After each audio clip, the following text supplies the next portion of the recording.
वाक़या उस तारीखी दौर का है जब हज़रत मूसा अलैहिस्सलाम की नबूवत के साये में बनी इसराइल कौम फ़िरौन के जुल्म से आज़ादी पाकर नेकी की राह पर चलने की जद्दोजहद कर रही थी।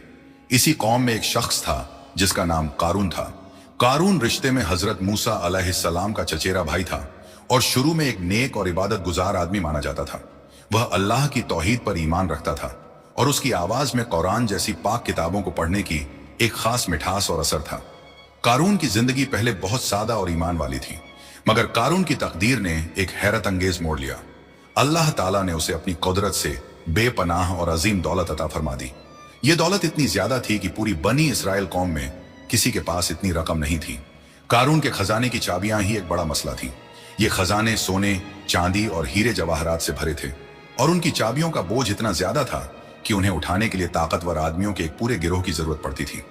लोग उसकी दौलत देखकर हैरान और शौकीन हो जाते थे। इस बेपनाह दौलत ने धीरे धीरे कारून के दिल और दिमाग पर असर करना शुरू कर दिया। माल का फितना इस कदर ज्यादा होता है कि यह नेक और इबादत गुजार लोगों को भी बहका देता है। कारून के दिल से तकवा और सादगी निकल गई और उसकी जगह गुरूर और अहंकार ने ले ली। अब वह अपने रिश्तेदार हजरत मूसा अलैहिस्सलाम और दीगर नेक लोगों से दूर रहने लगा। उसने शान और शौकत और रेशम के लिबासों को अपना ओढ़ना और बिछौना बना लिया। कारून अपनी दौलत का दिखावा करने के लिए हर मुमकिन कोशिश करता था। वह रेशमी कपड़े पहनता और अपने हाथी और घोड़ों पर सोने की जीन सैडल लगाता था। वह शहर की गलियों में खजाने और दौलत के तमाम दिखावे के साथ निकलता था। जब बनी इसराइल के गरीब और कमजोर लोग उसे इस शान से देखते तो उनके दिल में शौक पैदा होता और वह कहते, काश हमारे पास भी कारून जैसी दौलत होती। वह वाकई एक खुशकिस्मत आदमी है। हजरत मूसा अलैहिस्सलाम ने जब देखा कि उनके चचेरे भाई कारून के दिल में माल का गुरूर भर गया है तो उन्हें बहुत तकलीफ हुई। उन्होंने कारून को अल्लाह के रास्ते पर वापस लाने की कोशिश की। हजरत मूसा अलैहिस्सलाम ने नरमी से कारून को नसीहत की और फरमाया, ऐ कारून, तुम गरूर मत करो। अल्लाह गरूर करने वालों को पसंद नहीं करता। अल्लाह ने जो दौलत तुम्हें दी है उसे अल्लाह के रास्ते में खर्च करो और नेक बनो। तुम खुशामद में मत पड़ो।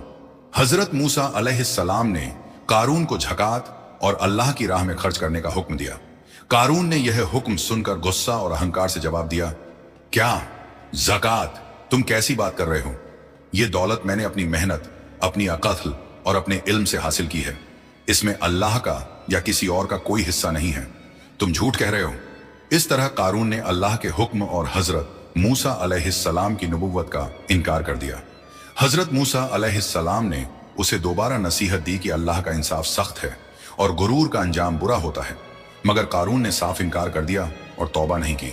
कारून ने हजरत मूसा अलैहिस्सलाम को नीचा दिखाने और उनकी नबूवत पर इल्जाम लगाने की खतरनाक साजिश तैयार की। कारून के दिल में दौलत और अहंकार का जहर इस कदर भर चुका था कि अब वह अल्लाह के नबी हजरत मूसा अलैहिस्सलाम की नबूवत पर खुलेआम इल्जाम लगाना चाहता था। उसने हजरत मूसा अलैहिस्सलाम को झूठा साबित करने और उनकी पवित्रता पर धब्बा लगाने के लिए एक नापाक और खतरनाक साजिश तैयार की। कारून ने बनी इसराइल में एक बदकार और गरीब औरत को बेपनाह दौलत का लालच दिया।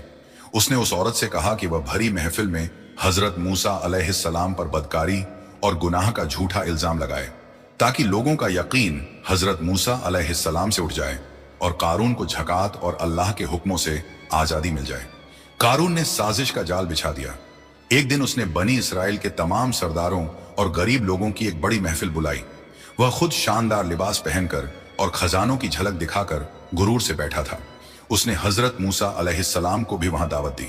जब हजरत मूसा अलैहिस्सलाम सच्चाई की दावत देने के लिए खड़े हुए तो कारून ने उन्हें टोक दिया और जोरदार आवाज में कहा, ऐ मूसा, तुम हम पर ज़कात और सदका क्यों लागू करते हो?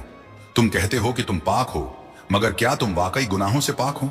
हम तुम्हारी नबूवत पर यकीन कैसे करें जब तुम खुद? तभी कारून ने साजिश के तहत उस बदकार औरत को महफिल में लाया और उसे हजरत मूसा अलैहिस्सलाम पर झूठा इल्जाम लगाने के लिए उकसाया। हजरत मूसा अलैहिस्सलाम इस गंदी साजिश से हैरान और दुखी हो गए। उनकी आंखों में आंसू आ गए और उन्होंने अल्लाह से दुआ की। हजरत मूसा अलैहिस्सलाम ने उस औरत को अल्लाह का वास्ता दिया और सच्चाई बयान करने के लिए कहा। अल्लाह की कुदरत देखिए, अल्लाह ने उस औरत के दिल में खौफ पैदा कर दिया। उस औरत ने फौरन कसम खाकर कहा, खुदा की कसम, हजरत मूसा अलैहिस्सलाम पर लगाया गया इल्जाम झूठा है। मुझे कारून ने दौलत का लालच देकर झूठ बोलने के लिए तैयार किया था कारून ही गुनाहगार है। कारून की साजिश खुलेआम नाकाम हो गई। बनी इसराइल के लोग हैरान और शर्मिंदा हो गए। हजरत मूसा अलैहिस्सलाम ने अल्लाह के सामने अपना सर झुकाया और कहा, ऐ अल्लाह, अगर ये औरत सच कह रही है तो तू कारून को सजा दे।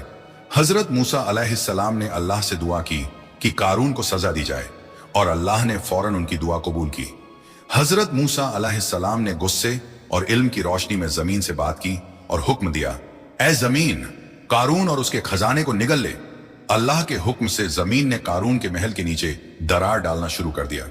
कारून ये मंजर देखकर खौफ से पागल हो गया। वह चिल्लाया, ऐ मूसा, मेरी दौलत के लिए रहमत करो, मेरी मदद करो। मगर हजरत मूसा अलैहिस्सलाम ने फरमाया, अब अल्लाह का इंसाफ शुरू हो चुका है। जमीन धीरे धीरे कारून, उसके खजाने, उसके नौकरों और उसके तमाम गुरूर को निगलना शुरू कर दिया। कारून गिड़गिड़ाया और माफी की भीख मांगता रहा, मगर वक्त निकल चुका था।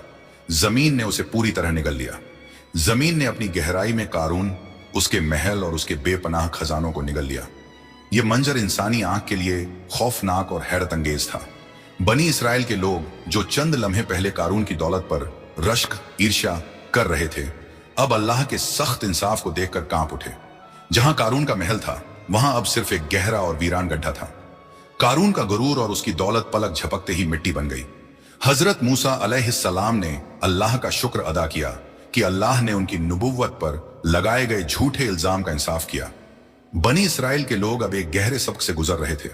जिन लोगों ने कारून को उसकी शान और शौकत के साथ देखकर शौक जाहिर किया था और दुआ की थी कि काश हमारे पास भी कारून जैसी दौलत होती, अब वह सब मायूसी से कहने लगे, अफसोस, अब हमें मालूम हुआ कि अल्लाह ही अपने नेक बंदों में रिज्क को फैलाता है और तंग करता है। अगर अल्लाह ने हम पर फजल न किया होता तो हमें भी जमीन में धंसा दिया जाता। यकीनन काफिर लोग कभी कामयाब नहीं होते। कारून की दास्तान ने बनी इसराइल के लोगों को दौलत के फितने से हमेशा के लिए आगाह कर दिया। उन्हें यह समझ आ गया कि दुनियावी दौलत अल्लाह के पास कोई अहमियत नहीं रखती। अहमियत रखती है तो सिर्फ नेक नियत, तकवा और अल्लाह के हुक्मों की पैरवी। कारून का अंजाम गुरूर करने वालों के लिए एक अजीम इबरत बन गया। हजरत मूसा अलैहिस्सलाम ने अपनी कौम को दोबारा नसीहत की कि दौलत अल्लाह की तरफ से एक अजीम आजमाइश है। जो अल्लाह का शुक्र अदा करते हैं और नेक कामों में खर्च करते हैं, वह इस आजमाइश में सफल होते हैं। मगर जो घमंड करते हैं और अल्लाह के हुक्मों का इनकार करते हैं, उनका अंजाम कारून जैसा होता है। कारून का खजाना आज भी जमीन में दफन है और कयामत तक वह अपनी दौलत के साथ जमीन में धंसता रहेगा। यह कारून के गुरूर और अल्लाह के अजीम इंसाफ की अजीम निशानी है।